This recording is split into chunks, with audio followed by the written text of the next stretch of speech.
यानंतर इयत्ता 6वी 7वीचे विद्यार्थी आपल्या समोर एक नाटिका सादर करणार आहे। सोशल मीडियाचे दुष्परिणाम। सोशल मीडिया म्हणजे काय? अँड्रॉइड फोन, त्यावरचं इंटरनेट, फेसबुक, इंस्टाग्राम आणि अजून बरंच काही, यूट्यूब का ज्याचे समाजावर, आपल्यावर, आपल्या गावापर्यंत खूप असे दुष्परिणाम झालेले आहेत। समोरचे मुलं इकडे येऊन बसायचे मुलं। आपण जर विद्यार्थ्यांचा जर विचार केला तर शारीरिक आणि मानसिक दृष्ट्या विद्यार्थी हे कमकुवत होत आहे दिवसेंदिवस। अतिवापरामुळे, मोबाईलच्या अतिवापरामुळे काय दुष्परिणाम होत आहेत आणि ते दुष्परिणाम सांगण्यासाठी आमचे इयत्ता 6वी 7वीचे विद्यार्थी आपल्या समोर येत आहेत। या मीडियामुळेचं एक उदाहरण जर सांगायचं झालं तर बघा, स्वयंपाक करताना गृहिणीकडून सहज दूध ओतू जात आहे, भाजी करपते, त्याही जर पुढे गेलो आपण तर मोटर चालू असेल तर त्या मोबाईलच्या नादामध्ये मोटर बंद करायची गृहिणी किंवा तो गृहस्थ विसरून जातो, मोटर जळून जाते। त्याही जर पुढे गेलो आपण तर असे अपघात झालेले की अतिशय भयानक अपघात झालेले। वाहन चालवताना बघा, वाहनधारक मोबाईल आला, मोबाईल उचलला, धडकला, बिचारा गेला, धडकला गेला। असे अनेक अपघात आजही होतात, अजूनही होत आहेत। आणि छोटे मोठे अपघात जर सोडले पण मोठमोठे गंभीर स्वरूपाचे अपघात या मीडियाच्या दुष्परिणामामुळे होत आहे। तर आपण वेळीच त्यातून जर बाहेर आलो नाही तर त्याचे अतिशय भयंकर परिणाम या येणाऱ्या नव्या पिढीला सोसावं लागणार आहेत आणि ते आपल्यापर्यंत पोहोचण्यासाठी सुरुवात सुद्धा झालेली आहे। तर इयत्ता 6वी 7वीचे विद्यार्थी आपल्यासमोर मीडियाचे दुष्परिणाम या नाटकाचं सादरीकरण करणार आहे।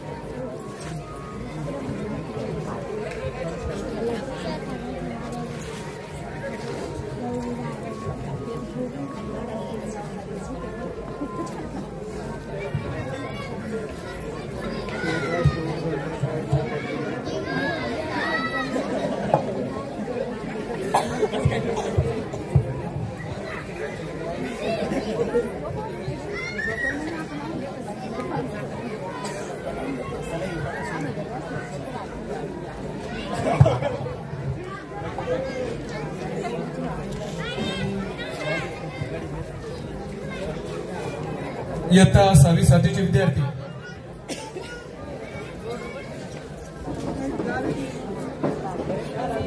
मीडियाचे दुष्परिणाम ही नाटिका सादर करत आहे।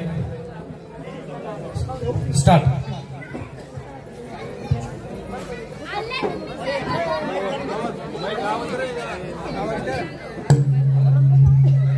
आले तुम्ही सर्वजण माझ्या सोबतींना भेटणार का? तर भेटा यांना। मी आहे व्हॉट्सअप, सर्व जग माझ्या मुठीत आहे। लहान मुलांपासून तर म्हाताऱ्या माणसांपर्यंत सर्वांना अगदी साऱ्यांना वेड लावलेला आहे मी। गुगल नाव आहे माझे, मला जगातील सर्व काही माहिती आहे जे तुमच्या देवाला सुद्धा माहित नाही। बादशाह आहे मी, बादशाह, फेकवरचा बादशाह, हा हा हा।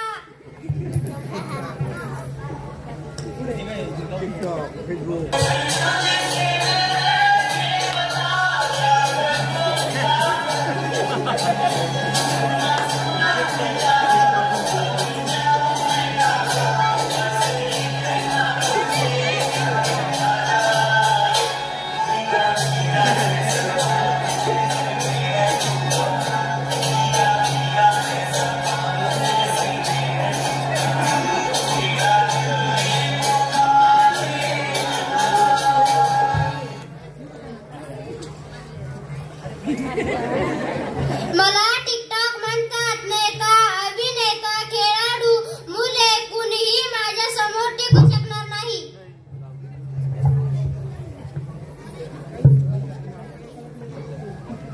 मी इंस्टाग्राम आहे, मी सर्वांना वेडवून टाकले आहे, सर्व तरुण आणि तरुणींना। त्यांना त्यांना सर्वांना. तुम्ही सर्वजण मला ओळखतच असाल. मी आहे फेसबुक. माझ्यापासूनच तर सर्व सोशल मीडिया सुरू झाल्या.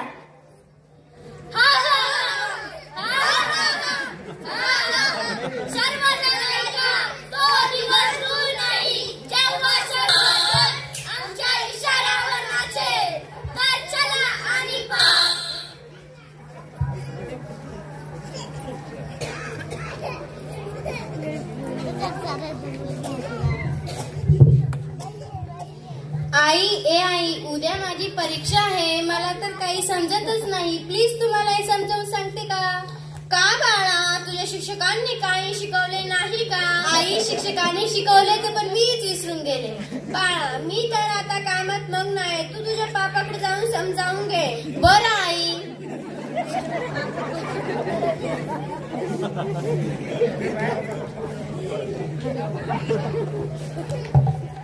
पापा, उद्या माझी गणिताची परीक्षा आहे. मला तर काही समजतच नाही. प्लीज तुम्ही मला हे समजावून सांगता का? बाळा, मला अगोदरच उशीर झाला आहे. मला ऑफिसात काम आहे. मी घरी परत आल्यावर समजावून सांगतो.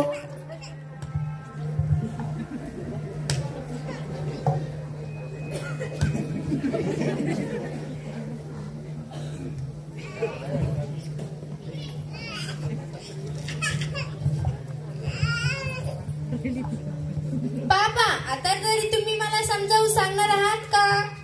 बाळा, मी खूप थकलेलो आहे. मला ऑफिसचे देखील काम आहे. तू तुझ्या आईकडे जाऊन विचार. ओके पापा. आई, मला थोडे शिकव प्लीज. ओके, ठीक आहे बाळा. तू माझ्या खोलीत जा, मी तिथेच येते. बरं आई, मी तुझी वाट पाहते.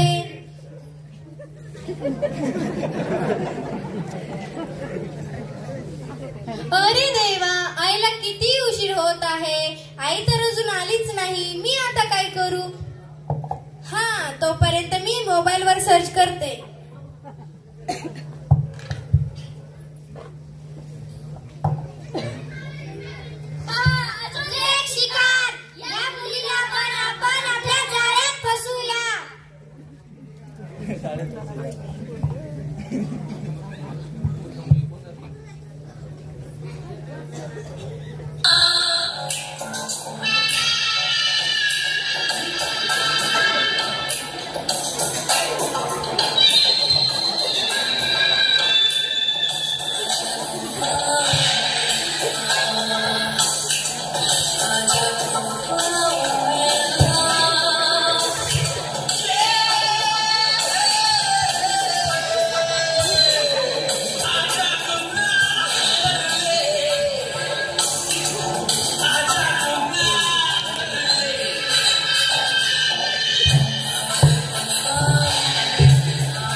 ए मूर्ख मुली, तू माझ्या जाळ्यात पूर्णपणे फसलेली आहे. तू माझी नवीन शिकार झालेला आहे. नवीन शिकार.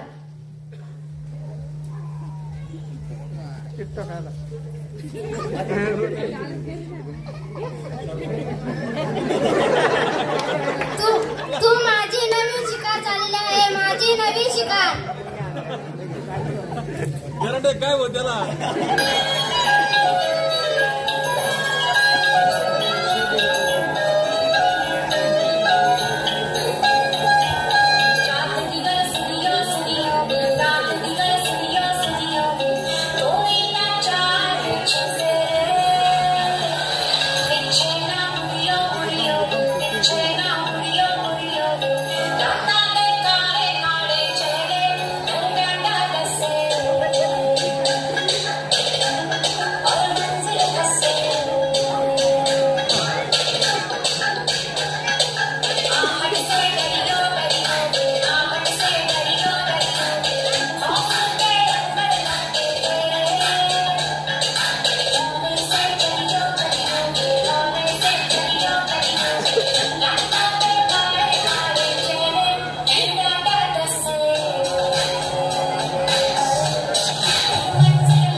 डॉक्टर साहेब लवकर या, माझ्या मुलीला काय झाले माहित नाही.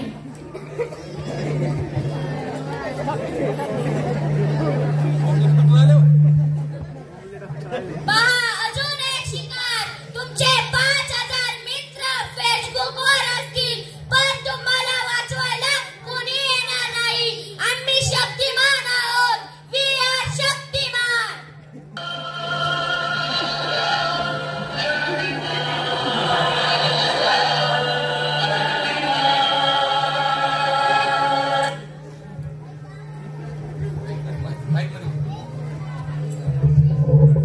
हे पहा, घाबरण्याची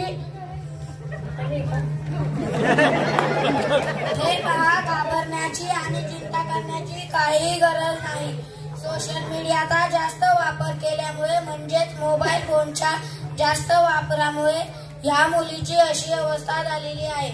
तिला आता आपलेपणाची गरज आहे. तुम्ही तिला जास्तीत जास्त प्रेरणा द्या, मित्रांसोबत जास्तीत जास्त वेळ खेळू द्या, मैदानावर बागडू द्या, त्यामुळेच ती लवकर बरी होईल. Okay doctor, thank you. अरे रे कशी वेळ आलेली आहे. आपण सर्वजण आपल्या कुटुंबापेक्षा सोशल मीडियाला जास्त वेळ देत आहोत.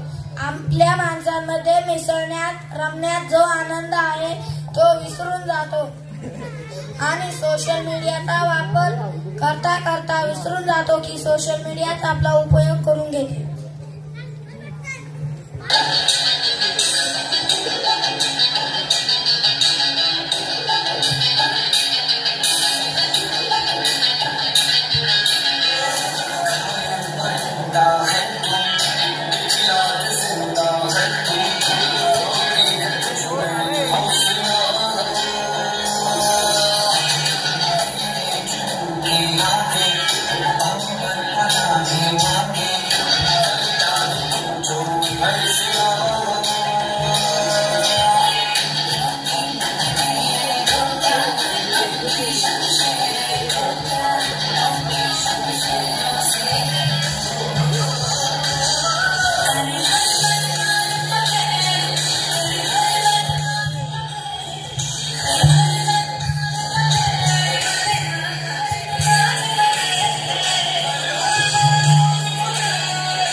थांब बाळा, मोबाईलची काय गरज आहे. मी मदत करते तुझा प्रकल्प पूर्ण करायला.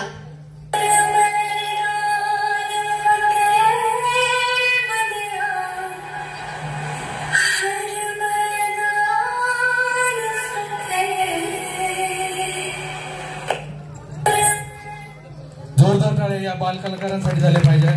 सोशल मीडियाचे दुष्परिणाम त्यांनी आपल्या परीने आपल्या समोर सादर केलेले आहेत. उभे राहा, फोटो घ्यायचा आहे.